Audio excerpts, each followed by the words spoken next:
کل جاوید اختر نے اپنی باری میں جب وہ ڈیبیٹ کر رہے تھے تو انہوں نے ایک بات کہی. انہوں نے یہ کہا کہ بھائی خدا اگر ہمیشہ سے ہے تو وہ کائنات بنانے سے پہلے کیا کرنا. یہ سوال آیا تھا.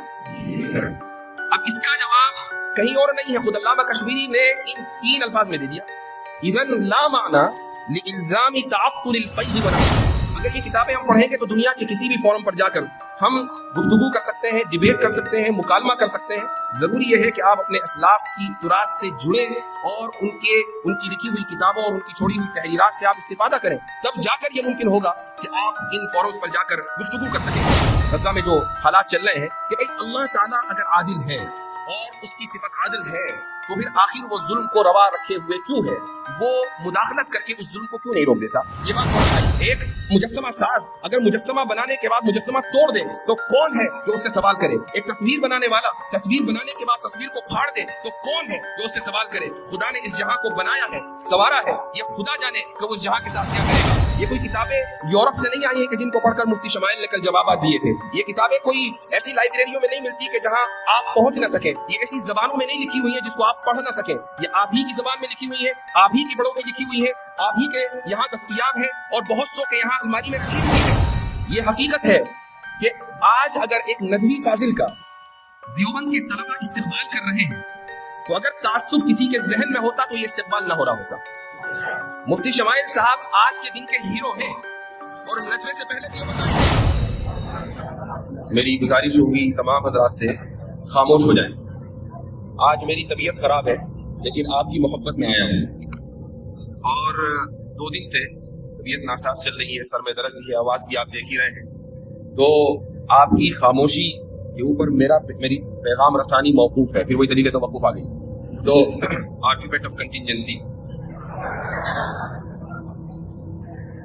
کچھ منتشر افکار ہیں, خیالات ہیں جو میں آپ حضرات کے سامنے رکھنا چاہوں گا. ہمارے عزیزم مفتی شمائل احمد عبداللہ نے چند باتوں کی طرف توجہ دلائی ہے, اسی کو میں آگے لے کر چلنا چاہوں گا. جو سب سے پہلی چیز ہے, ذرا خاموش ہو جائے بھائی, خاموش ہو جائے. سب سے پہلی چیز یہ ہے کہ آپ کا اپنے اساتذہ سے کتنا تعلق ہے اور ان کا آپ کے اوپر کتنا اعتماد ہے.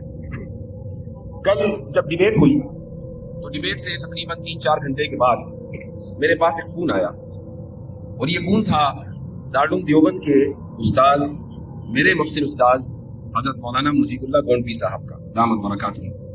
وہ مجھے بیٹا بیٹا کہہ کر مخاطب کرتے ہیں, ہر ایک کو کرتے ہیں ماشاءاللہ, ان کا ایک خاص انداز ہے. تو وہ مجھے مبارکباد دینے لگے. میں نے کہا حضرت آپ جو کچھ بھی دیکھ رہے ہیں اس کا مکمل کریڈٹ آپ کو جاتا ہے. وہ کہنے لگے کہ کیسے؟ میں نے کہا اس لیے کہ شرح عقائد میں نے آپ سے پڑھی اور یہ حقیقت ہے.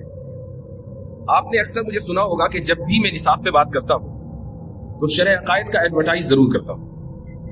اور شاید امام تفتازانی رحمہ اللہ کو اس وقت یہ اندازہ نہ ہوگا کہ 1000 سال کے بعد کوئی شخص اس کتاب کے تعلق سے اتنی گفتگو کر رہا ہوگا کہ مفتی طارق مسعود صاحب کے پوڈ کاسٹ سے لے کر یہاں تک ہر موقع پر شرح عقائد. مفتی شمائل صاحب نے ڈیبیٹ میں جو دلائل دیے ہیں, مفتی شمائل صاحب نے شرح عقائد نہیں پڑھی لیکن دلائل سارے وہی کے تھے. یہ اس لیے آپ کو بتا رہا ہوں کہ اسباب کے درجے میں چیزیں آپ کے پاس مہیا ہیں. تو اسباب کے درجے میں چیزیں آپ کے سامنے موجود ہیں, آپ کے لیے مہیا ہیں. میں نے آج ہی کسی سے کہا کہ حضرت نانوتوی رحمہ اللہ نے دلیل توقف کو, اور یہ جو آرگیومنٹ آف کنٹینجنسی کل سے بہت مشہور ہوا ہے, کسی کو اس کی توقع نہیں تھی کہ کانسٹیٹیوشن کلب میں کبھی بطلان تسلسل کیا جائے گا اور برہان تطبیق دی جائے گی. یہ سارے کے سارے دلائل آپ اگر ہفتوں میں پڑھتے ہیں اور شرح عقائد آپ نے پڑھی ہے تو آپ کو معلوم ہونے چاہیے. لیکن ہم نے وہ دور بھی دیکھا ہے کہ جب ان دلائل کو, بلکہ آپ تو اس دور سے گزر رہے ہیں کہ جبکہ ان دلائل کو اس لیے پڑھا جاتا ہے کہ امتحان میں نمبر اچھے آنے ہیں. اور مجھے افسوس کے ساتھ کہنا پڑتا ہے کہ بہت سے مدارس میں, دارالعلوم دیوبند کی بات نہیں ہے, بہت سے مدارس میں میں نے یہ سنا ہے کہ اساتذہ خود یہ کہہ دیتے ہیں کہ بھئی کتاب بہت مشکل ہے, اب امتحان بھی آ رہا ہے, چلو بھائی وقت گردانی کر لو. تو اگر کل ہم نے ایک ایسی ڈیبیٹ میں کہ سامنے ایک ملحد تھا, ملحدوں کا بہت بڑا چہرہ تھا, اور